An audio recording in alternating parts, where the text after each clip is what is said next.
আজকে আমরা এমন একটা ঘটনা নিয়ে কথা বলবো যা বাংলা ইন্ডাস্ট্রিকে একেবারে স্তব্ধ করে দিয়েছিল।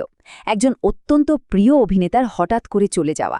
চলুন এই মর্মান্তিক ঘটনার গভীরে যাওয়া যাক। শুনলেন তো বর্ষিয়ান অভিনেতা শঙ্কর চক্রবর্তীর কথাগুলো। আসলে এটা শুধু ওর একার কথা ছিল না, গোটা টলিউড যেন একই কথাই ভাবছিল। কতটা কষ্ট পেলে এমন কথা মুখ থেকে বেরোয়, এই একটা কথাই যেন সবার মনের ভেতরের যন্ত্রণাটাকে প্রকাশ করে দিচ্ছে।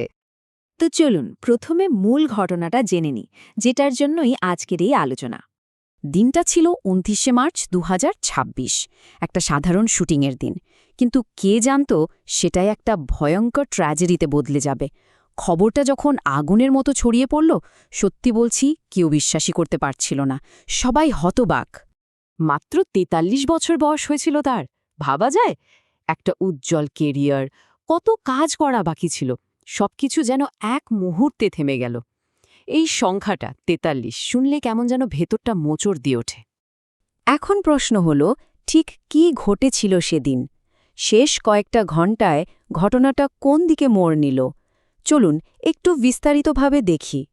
সবকিছু ঘটে গেল খুব তাড়াতাড়ি।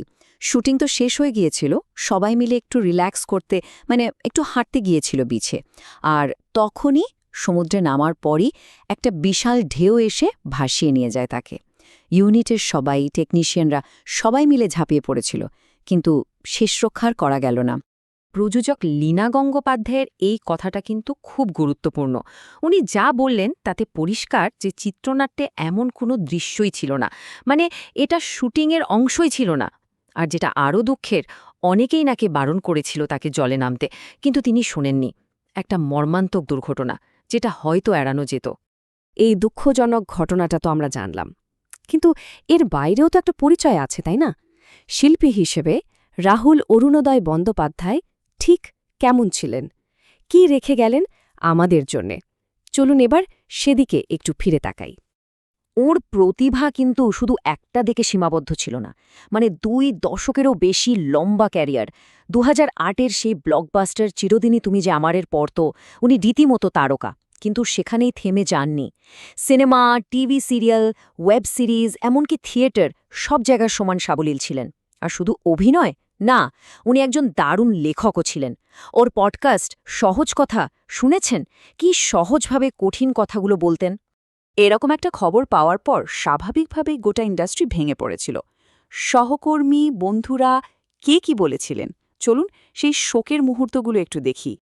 যেই পরিচালকের হাত ধরে ওর সবচেয়ে বড় হিট, সেই রাজ চক্রবর্তী, তার কথা থেকেই বোঝা যায় ক্ষতিটা ঠিক কতটা বড়। ইন্ডাস্ট্রি শুধু একজন ভালো অভিনেতাকে হারায়নি, একজন অপূরণীয় শিল্পীকে হারিয়েছে।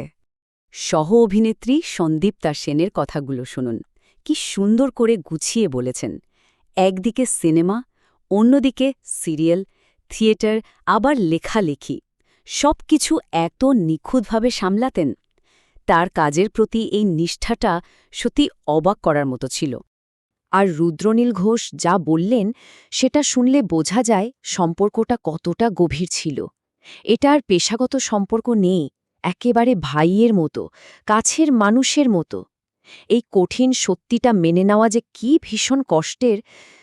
শুধু এনারা নন, অঞ্জন দত্ত, ঋতুপর্ণা সেনগুপ্ত, সৃজিত মুখোপাধ্যায়, টলিউডের প্রায় সবাই, যাকে বলে ইন্ডাস্ট্রির রথী মহারথীরা, প্রত্যেকে শোক প্রকাশ করেছেন। কেউ যেন বিশ্বাসই করতে পারছিলেন না। এটা থেকেই বোঝা যায় মানুষ হিসেবে, শিল্পী হিসেবে তিনি কতটা ভালোবাসা অর্জন করেছিলেন। তো এই সব কিছু শেষে একটাই প্রশ্ন মনে আসে, এই যে এত অল্প সময়ে চলে গেলেন, রাহুল অরুণোদয় বন্দ্যোপাধ্যায় আমাদের জন্য কি রেখে গেলেন? তার উত্তরাধিকারটা কি? কোন পডকাস্টটার নাম ছিল সহজ কথা। যে মানুষটা এত সহজ কথা বলতেন, তার কণ্ঠটা হঠাৎ করে থেমে গেল। কিন্তু কি থেকে গেল বলুন তো? থেকে গেল ওর কাজ, ওর অসাধারণ অভিনয়, আর ওই সহজ কথার মধ্যে লুকিয়ে থাকা গভীর ভাবনাগুলো। হয়তো এটাই সত্যি, শিল্পীর শরীর চলে যায়, কিন্তু তার শিল্পকর্ম তাকে বাঁচিয়ে রাখে। রাহুলের এই অসমাপ্ত জীবনটাও বোধহয় আমাদের সেই কথাই বারবার মনে করিয়ে দেয়।